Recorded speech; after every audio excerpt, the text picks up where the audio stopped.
Hello दोस्तों, नमस्कार। स्वागत है आप सबका। तो जैसा कि हम यहाँ पर हर रोज़ जो करंट न्यूज़ रहती हैं उनसे संबंधित जो भी खास खबरें होती हैं उनके बारे में बात करते हैं।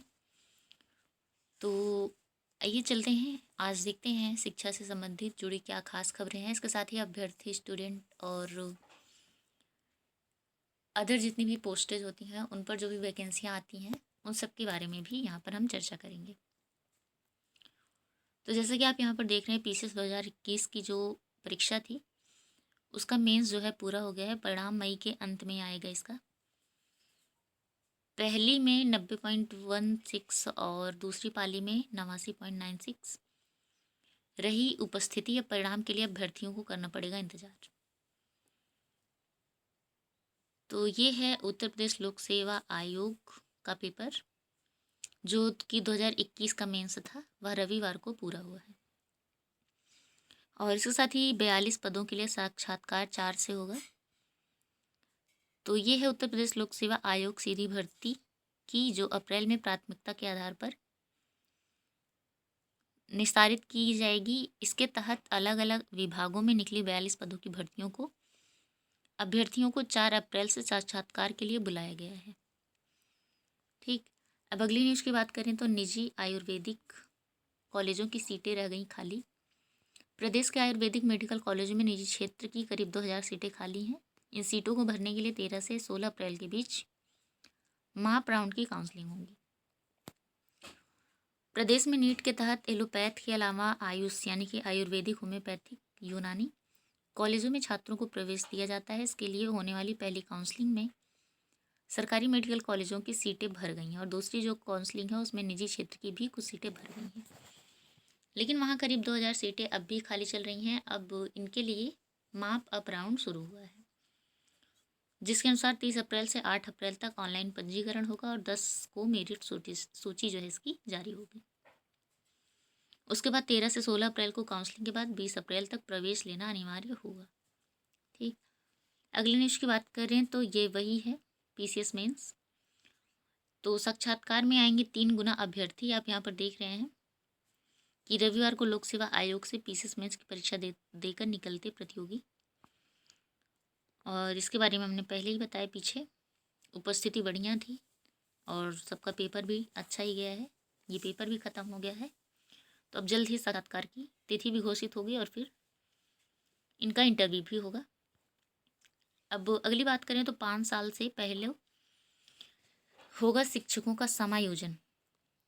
तो टीजीटी पीजीटी 2021 में चयनित शिक्षकों को 5 अप्रैल से पहले विद्यालयों में समायोजित कर दिया जाएगा। उत्तर प्रदेश माध्यमिक शिक्षा सेवा चयन बोर्ड के सचिव की ओर से यह आश्वासन दिया गया।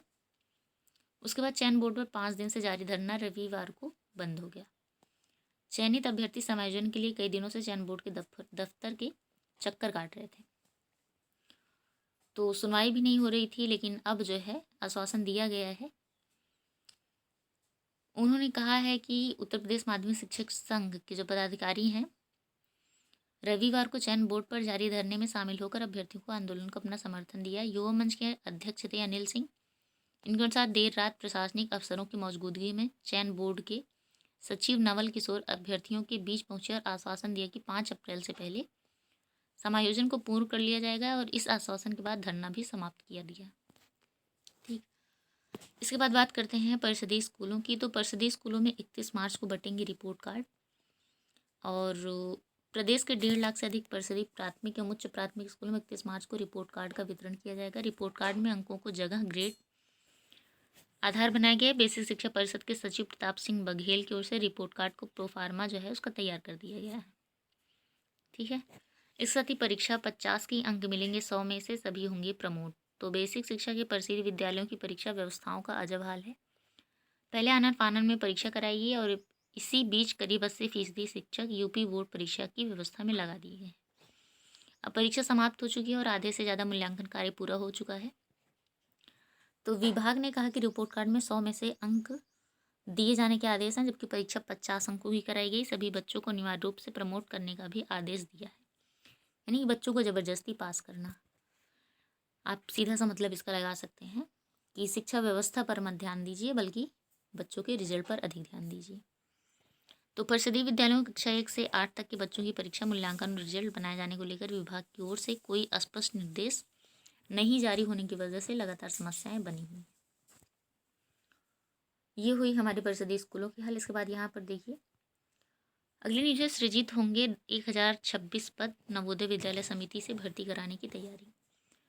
और शिक्षा व शिक्षणेतर दोनों तरह की भर्तियां समिति से कराने की योजना है।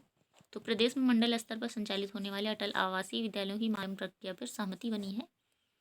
इन विद्यालयों में शिक्षा व शिक्षणेतर कर्मियों के 1026 पद सृजित होंगे, जिनमें 288 पद प्रवक्ता यानी पीजीटी के और 486 पद सहायक अध्यापक यानी कि टीजीटी के शामिल हैं। ये विद्यालय केंद्र सरकार के नवोदय विद्यालय की तर्ज पर संचालित करने की योजना है। ऐसे में इन विद्यालयों में शिक्षा की गुणवत्ता के लिए सभी भर्तियां नवोदय विद्यालय समिति से कराने पर सहमति बनी। विद्यालय की क्षमता है कि यहाँ पर जो है 1000 स्टूडेंट होंगे। इन विद्यालयों का निर्माण तेजी से चल रहा है, जिनमें अगस्त सितंबर तक बनकर इन्हें तैयार होने की संभावना है। इन विद्यालयों के तैयार होते ही संचालन भी जल्दी शुरू किया जाएगा। ठीक है, अब अगले न्यूज़ की बात करें तो केंद्रीय बलों के जवानों को मिलेगी 100 दिन की छुट्टी, और यह केंद्र की तरफ से जारी हुआ है। इसमें कहा गया है कि 10 लाख जवानों को इसका लाभ मिलेगा, परिवार के साथ भी रह सकेंगे। तो परिवार से दूर तैनात केंद्रीय सशस्त्र पुलिस बल के जवानों ने अधिकारियों के काम का बोझ हल्का करने के लिए सरकार उन्हें साल में 100 दिन की छुट्टी देने पर विचार कर रही है। हमारे गृह मंत्री अमित शाह जी, इन्होंने कहा है कि जवानों को परिवार के साथ ज़्यादा समय बिताने का अवसर देने का ऐलान जल्द कर सकते हैं। सरकार व्यापक नीति की रूपरेखा तैयार कर रही है। इन्होंने कहा है कि अगले महीने अंतिम निर्णय करेंगे। कोरोना के कारण नीति लागू करने में देरी हुई है। सीआरपीएफ के महानिदेशक कुलदीप सिंह ने हाल ही में बताया कि नीति पर इस पे काम चल रहा है, और जो भी डिपार्टमेंट है आर्मी के, उन्हें परिवार के साथ रहने के लिए 100 दिन की छुट्टी दी जाएगी। यह अच्छी बात है। ठीक, अब अगली बात करें तो ये वही है पीसीएस मेंस का 90% अभ्यर्थी हुए इसमें शामिल। 4 माह में अंतिम चयन परिणाम जारी करने की तैयारी है। इंटरव्यू के लिए 3 गुना अभ्यर्थी होंगे सफल। और सबसे ज़्यादा उपस्थिति की बात करें तो ये सर्वाधिक प्रयागराज में उपस्थिति रही है। पीसीएस 2021 की मुख्य परीक्षा के लिए कुल 6487 अभ्यर्थी पंजीकृत थे, जिनमें से पहली पाली में 5889 परीक्षार्थी यानी कि 90%, और दूसरी पाली में 5836 यानी कि 89% शामिल हुए। और प्रयागराज में सबसे अधिक उपस्थिति रही। यहाँ 6 केंद्रों में पंजीकृत 2254 अभ्यर्थियों में से पहली पाली में 2071 परीक्षार्थी और दूसरी पाली में 2065 परीक्षार्थी जो है उपस्थित रहे हैं, यानी कि पेपर देने में सबका जो है अच्छा मन बना हुआ है, सबने तैयारी की है। अब अगली बात करते हैं तो ये है यूजीसी। तो यूजीसी ने कहा है कि सभी कॉलेजों में अब संयुक्त प्रवेश परीक्षा से ही हो दाखिले। CUET के आधार पर स्नातक में प्रवेश के लिए सभी कुलपतियों, निदेशकों और प्रधानाचार्यों को लिखा पत्र।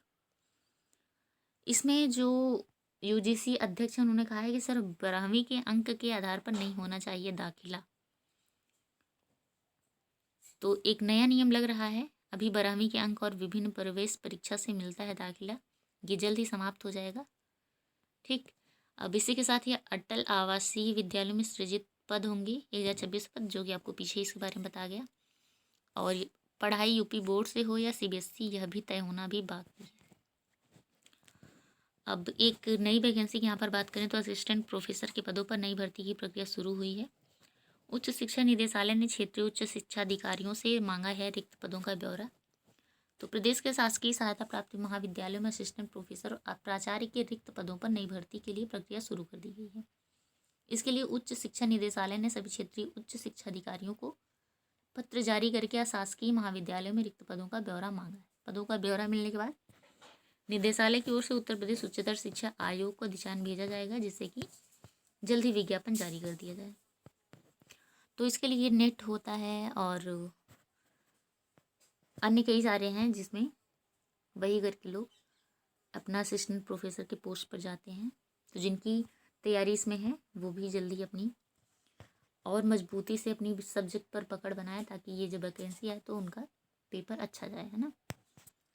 अब यहाँ पर फिर वही पिछली बात की परीक्षा 50 की, अंक 100 में से देने होंगे, सभी बच्चे होंगे प्रमोट। तो ये है हमारे यहाँ की परीक्षा का हाल, कि बच्चों को पेपर भी ना देना पड़े और बच्चे कमज़ोर हैं कि अच्छे हैं इसका भी पता ना चल सके। बस आनन फानन में सब कुछ हो रहा है। और यह परिषदीय विद्यालयों का जो रवैया है यह बिल्कुल अच्छा नहीं है। बस सरकार आदेश देती है, उस पर कार्य किया जाता है। बच्चों के रिजल्ट से कोई मतलब नहीं है और आगे यही बच्चे पता नहीं क्या सोचेंगे अपनी लाइफ में। खैर, जो भी है, इन सब के जिम्मेदार हम खुद हैं। तो दोस्तों, आज के लिए बस इतना ही। आप सबको धन्यवाद।